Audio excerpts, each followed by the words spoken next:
Hi అండి, అందరికీ నమస్కారం.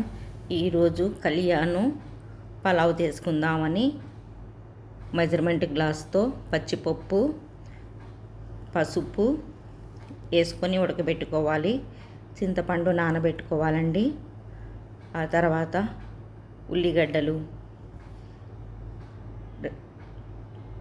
వంకాయలు మూడు పచ్చిమిరపకాయలు, 2 టమాటాలు ఇవన్నీ వేసుకొని ఒక గ్లాస్ ఆయిల్ వేసుకోవాలండి.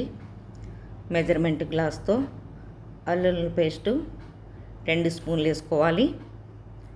ఇది మనం కర్రీలాగా ఉండాలి. కలియకు పసుపు, ఆ తర్వాత డ్రై మసాలా, కొబ్బరి పౌడరు, లవంగం చెక్క వేసుకున్నది 2 స్పూన్లు, ఎల్లిపాయ కారం 1 స్పూను, ఇవన్నీ వేసుకొని కలయబెట్టుకోవాలండి. కలయబెట్టుకొని స్టవ్ వెలిగించి సిమ్ము మీద మగ్గనివ్వాలి. సిమ్ము మీద వాటర్ అయితే పోయకూడదండి, ఆయిల్లోనే మగ్గిపోతుంది. ఇవన్నీ మగ్గిపోతాయి. ఇది కలియా చేసుకోవటానికి ఇది ఇలా కర్రీలా చేసుకోవాలి. తగినంత ఉప్పు.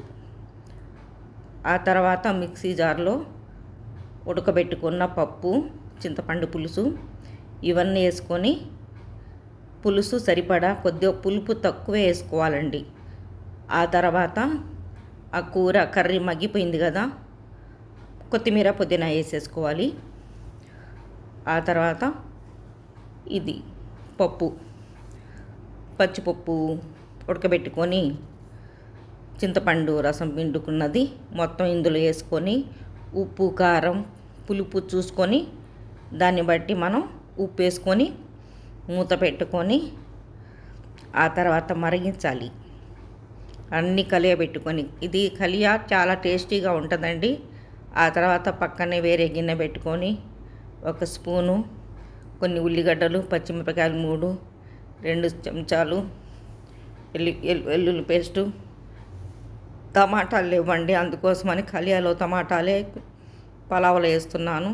1 గుప్పెడు పుదీనా, కొత్తిమీర ఇవన్నీ వేసుకొని వేయించుకోవాలండి. బిర్యానీ ఆకు ఇవన్నీ, బిర్యానీ ఆకు కూడా వేసుకున్నా కదా నేను, పచ్చి బిర్యానీ ఆకు, చాలా లవంగం చెక్క, ఇలాచి ఇంతే. ఇంకా నేను వేసేది గరం మసాలాలు, అంతకన్నా ఎక్కువ వేయను.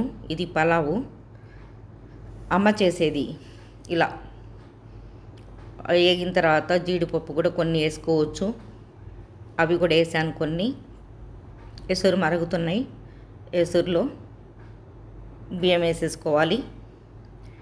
ఆ తర్వాత బియ్యం వేసుకున్న తర్వాత ఒకసారి కలయబెట్టుకోవాలి. కలయబెట్టుకొని ఉప్పు చూసుకొని వేసుకోవాలండి. ఇది చాలా టేస్టీగా ఉంటుంది. అమ్మ ఇలాగే వండేది. ఆ తర్వాత ఇరుకునే ముందు పచ్చిమీగడ వేసేది అమ్మ. ఇలా 2 స్పూన్లు పచ్చిమీగడ వేస్తే అన్నం స్మూత్గాను మెత్తగా చాలా టేస్టీగా ఉంటుందండి. ఎప్పుడైనా చేసి చూడండి, మీకు అర్థమవుతుంది. అమ్మ ఇలాగే వండేది, అందుకోసమని ఈరోజు అమ్మలాగా వండుదామని. పప్పుచారు చేస్తుంది, లేకపోతే సాయంత్రం పూట నాటుకోడి అలా చేసేవాళ్ళం. వారంలో 2-3 సార్లు నీసు తినేవాళ్ళం. అంత తిన్నా కూడా కొలెస్ట్రాల్ అవన్నీ ఏమి ఉండేవి కావు.